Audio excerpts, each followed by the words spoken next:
Hello friends, welcome to today சமையல். இன்றைக்கி நம்ம டுடே சமையலில் சின்ன வெங்காய காரக்குழம்பு ரொம்ப சிம்பிளாக டேஸ்டியாக எப்படி செய்யலான்னு தான் பார்க்க போகிறோம். இது கிட்டத்தட்ட ஒரு 10லேருந்து 15 நிமிஷத்தில் ரொம்ப சுலபமாக வேலை முடிஞ்சிடும். இது நீங்கள் உங்கள் வீட்டில் ஒரு முறை செய்து கொடுத்தீங்கன்னா திரும்ப செய்ய சொல்லி கேட்பாங்க. அவ்வளோ அட்டகாசமான சுவையோடு இருக்கும். இது இப்போ நம்ம எப்படி செய்யறதுன்னு பார்க்கலாம். இது செய்யறதுக்கு முதல்ல ஒரு கடாயில் 3 டேபிள் ஸ்பூன் எண்ணெய் சேர்த்துக்கோங்க. எண்ணெய் கொஞ்சம் கூடுதலாக இருந்தால் தான் நல்லாயிருக்கும். 1 டீஸ்பூன் கடுகு, 1/2 டீஸ்பூன் மிளகு, 1/4 டீஸ்பூன் வெந்தயம் சேர்த்துக்கோங்க. எல்லாம் பொரிஞ்சு வரும்பொழுது கொஞ்சமாக கருவேப்பிலை இலைகள். அடுத்ததாக 200 கிராம் அளவுக்கு சின்ன வெங்காயம் தோல் உரிச்சிட்டு கழுவிட்டு கட் பண்ணாமல் அப்படியே சேர்த்துக்கிறேன். கூடவே 10லேருந்து 15 பல்லு பூண்டு சேர்த்துக்கோங்க. சேர்த்துட்டு எல்லாத்தையும் நல்லா ஒரு முறை வதக்கி விட்டுக்கோங்க.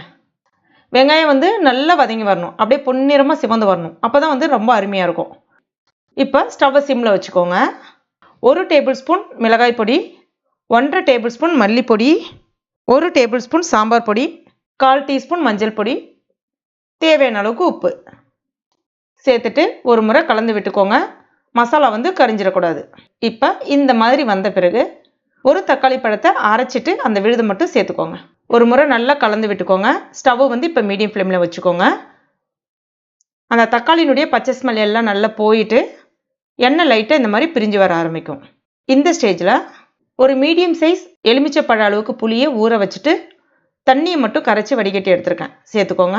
புளி கரைக்கிறதுக்கு ஒரு 1/2 லிட்டர் அளவுக்கு தண்ணி தேவைப்படும். ரொம்ப நிறைய தண்ணி சேர்த்து ரொம்ப நேரம் கொதிக்க வைக்கணும் அப்படிலாம் கிடையாது. இதில் நம்ம எந்த காயுமே சேர்க்கல, வெங்காயம் தக்காளி மட்டும்தான். இது இப்போ எண்ணெய் பிரிஞ்சு வர்ற அளவுக்கு கொதிக்க வைக்கணும். ஒரு 5 நிமிஷம் நல்லா கொதிக்கும்பொழுது ஸ்டவ்வை கம்ப்ளீட்டாக சிம்மில் வச்சுருங்க. அதுக்கப்புறம் எண்ணெய் நல்லா அழகாக மேலே இந்த மாதிரி பிரிஞ்சு வர ஆரம்பிக்கும். தேவைப்பட்டால் கொஞ்சமாக வெல்லம் சேர்த்துக்கோங்க. வெல்லம் சேர்த்து சாப்பிட்டிங்கன்னா இன்னும் ரொம்ப சுவை டபுள் மடங்கு கூடுதலாக இருக்கும். மறுநாள் வச்சு சாப்பிடும்போது இந்த குழம்பினுடைய சுவை வேறு லெவலாக இருக்கும். இன்னும் அவ்வளோதான். ரொம்ப பர்ஃபெக்டாக சின்ன வெங்காய காரக்குழம்பு ரெடி ஆகிடுச்சு. சுலபமாக வேலை முடிஞ்சிடும். ரொம்ப டேஸ்ட்டாகவும் இருக்கும். சூடான சாதத்தோடு பிசைஞ்சு சாப்பிட்டிங்கன்னா ரொம்பவே அட்டகாசமாக இருக்கும். கண்டிப்பாக ட்ரை பண்ணி பாருங்கள். ட்ரை பண்ணி பார்த்துட்டு மறக்காமல் எனக்கு கமெண்ட் பண்ணுங்கள். இந்த வீடியோ உங்களுக்கு பிடிச்சிருந்ததுன்னா லைக் பண்ணுங்கள். உங்கள் நண்பர்கள் மற்றும் ஃபேமிலி மெம்பர்ஸ் கூட மறக்காமல் ஷேர் பண்ணுங்கள். மேலும் இது போன்ற டேஸ்டி ரெசிபிகளுக்கு நம்ம டுடே சமையல் இது வரைக்கும் நீங்கள் சப்ஸ்கிரைப் பண்ணலன்னா உடனே சப்ஸ்கிரைப் பண்ணிங்க. கூடவே மறக்காமல் அந்த பெல் நோட்டிஃபிகேஷன் சிம்பிளையும் ப்ரெஸ் பண்ணிங்க. தேங்க்யூ.